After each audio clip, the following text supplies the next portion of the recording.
पण दुसऱ्या दिवशी आश्चर्य घडलं. सुमित्रेच्या महालातनं निरोप आला की सुमित्रेला प्रसूती वेदना सुरू झाल्या. राजा सुमित्रेच्या महालात गेला जाणार इतक्यात कैकेयीला पुत्र झाल्याची वार्ता आली. सुमित्रेला प्रसूती वेदना सुरू झाल्या होत्या. राजा दशरथ त्या महालात निघालाच होता, पण इतक्यात पुत्र कोणाला झाला? शास्त्राने सांगितलं तिथी बदललेली नाही, कारण तिथी कधी बदलेल? सूर्योदयाला. म्हणून तिथी आहे नवमीच.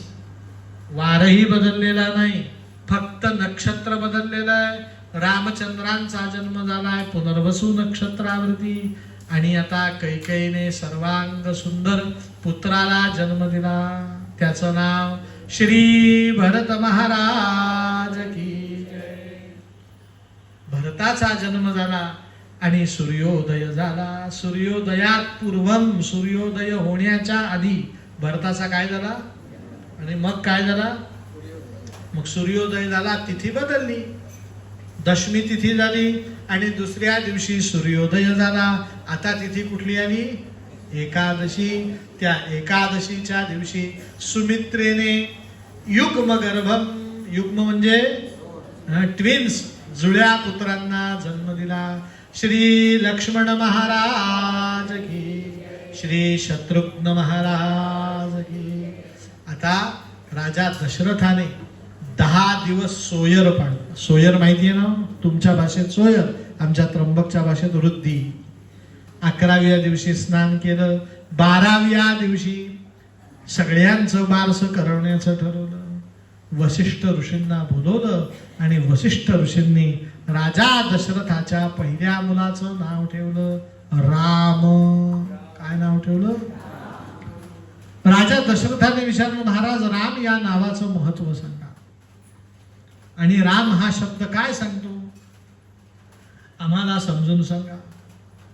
वसिष्ठ ऋषींनी सांगितलं, रमयन सुहृदई जनैहि इति रामः.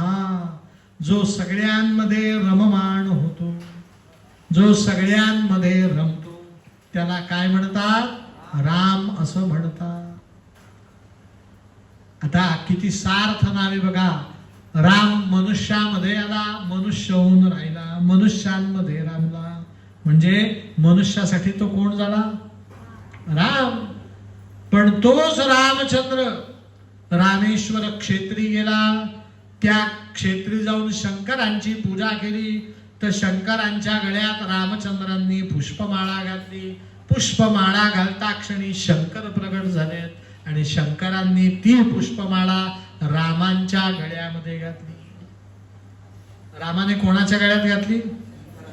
आणि शंकरांनी त्या महादेवाचं नाव काय ठेवायचं? रामचंद्रांनी सांगितलं रामेश्वर. म्हणजे काय? तर रामचंद्रांनी व्याख्या केली, रामस्य ईश्वर हा. रामाचा ईश्वर तो कोण? शंकर प्रगट झाल्यात. आपल्या गळ्यातली माळ काढली, रामाच्या गळ्यात घातली. म्हणे नाही, रामस्य ईश्वरा नाही, राम हा ईश्वर हा यस्य. ज्याचा देव राम आहे तो मी शंकर. म्हणजे माझं नाव काय? रामेश्वर. रामाच्या हृदयात शंकर, शंकरांच्या हृदयात. मग देव सुद्धा रामामध्ये रममाण झालेत, मानवही झालेत आणि देवही झालेत. तिसरी कॅटेगरी दानव.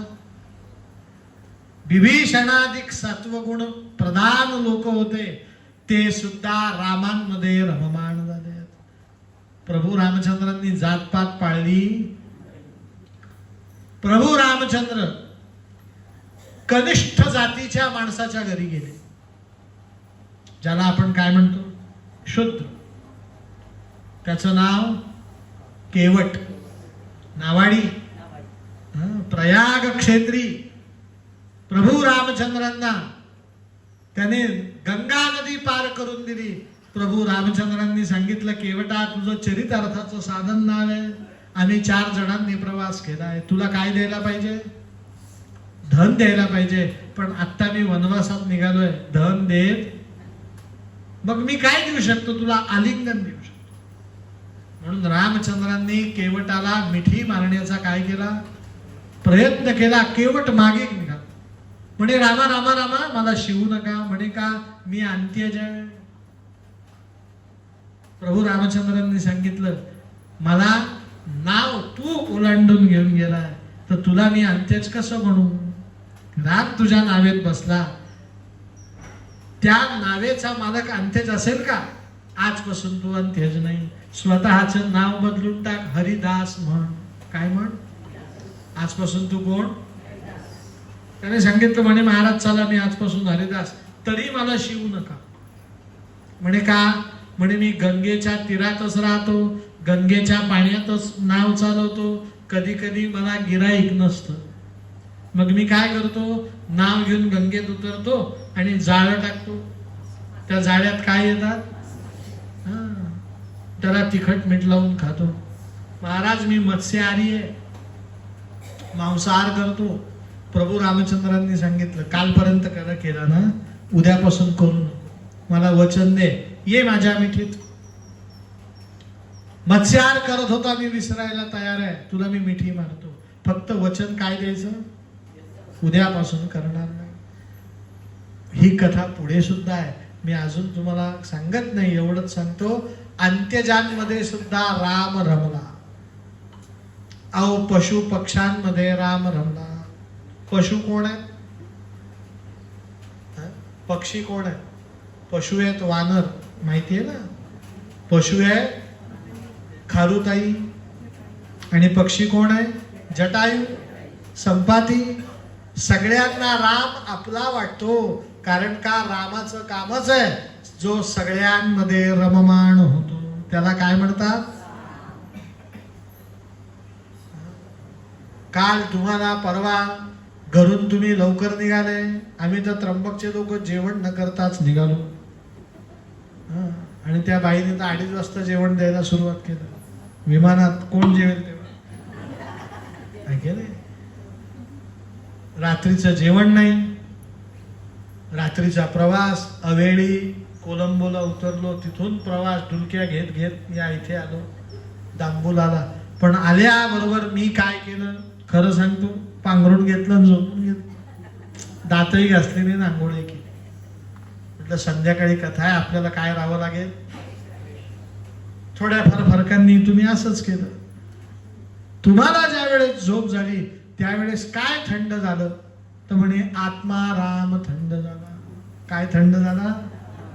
लक्षात ठेवा, आत्म्यात सुद्धा कोण आहे? अंतरात्मा म्हणतात ना तुम्ही, तो अंतरात्मा म्हणजे राम. मग रामाचं कामच आहे, जो सर्वांमध्ये रममाण होतो त्याचं नाव काय? सगळ्यांनी म्हणा, रमयन सर्व जनैहि इति रामः. जो सगळ्यांमध्ये रममाण होतो त्याला राम असं म्हणतात. सरबतात पाणीच असतं, पण साखर आणि मीठ त्याच्यात काय जाते? विरघळून होऊन जाते. मग आपल्यामध्ये जो राम विरघळून जातो तो राम म्हणजे अंतरात्मा. मग आपण प्रत्येक ठिकाणी राम पाहतो. आपल्याला डोळ्यात सुद्धा कोण दिसतो? गुरुजींच्या वाणीत फार राम आहे. एखादा मनुष्य उद्या सिगरिया पर्वत चढायचा आहे, चढणार ना? 450 पायऱ्या, हो का नाही? ज्याच्या गुडघ्यात राम असेल तो चढेल, ज्याच्या गुडघ्यात नसेल तो आपले फक्त खालून काय काढेल? फोटो काढेल. आपण त्याला फक्त पोच द्यायचा. असो, ऐके नाही. आपल्याला प्रत्येक गोष्टीत काय लागतो? राम लागतो. जेवणात सुद्धा काय? जेवणात काही राम नाही, कथेत काही राम नाही, रूम मध्ये काही राम नाही. आपण बघा प्रत्येक ठिकाणी काय शोधून काढतो? राम. बरं, आपण शोधून काढतो असं नाही. या रामायणात लिहिलंय, अनादि काळापासून राम शोधत आलेला आहे. काय शोधत आलेलं आहे? वसिष्ठ ऋषींचा आशीर्वाद आहे. रमयन सुहृदय जनैहि.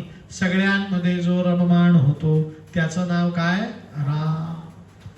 मग राम नाव ठेवलं. दुसरं नाव ठेवलं कैकेयी पुत्राचं. त्याचं नाव काय ठेवायचं? कैकेयीने विचारलं. वसिष्ठ ऋषींनी उत्तर दिलं, भरणात पोषणात भरतः. हा प्रभू रामचंद्राचं रामचंद्र बिंब असतील, रामचंद्राचं प्रतिबिंब कोण असेल? भरत असेल. प्रभू रामचंद्रांच्या गैरहजेरीमध्ये सर्व सृष्टीचं भरण पोषण करणारा हा पुत्र आहे, म्हणून याचं नाव मी ठेवतो भरणात भरता.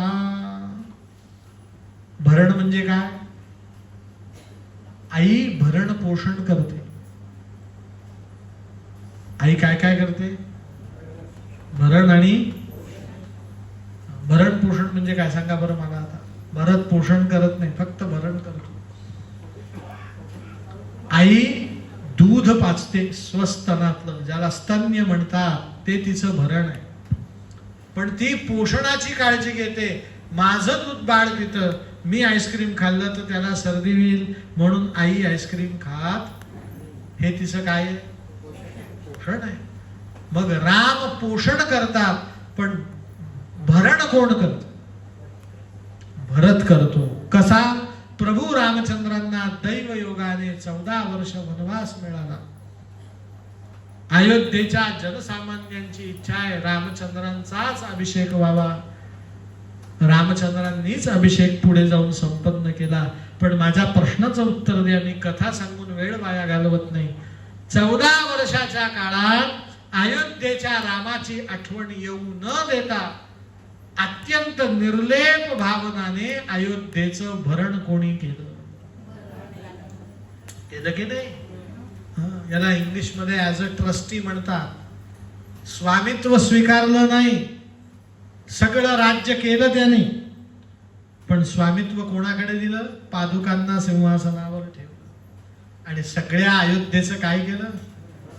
भरण केलं. जिथे राम नाही तिथे भरण करण्याचं काम कोणाचं आहे? भरताचं. म्हणून द्वितीय पुत्राचं नाव भरत.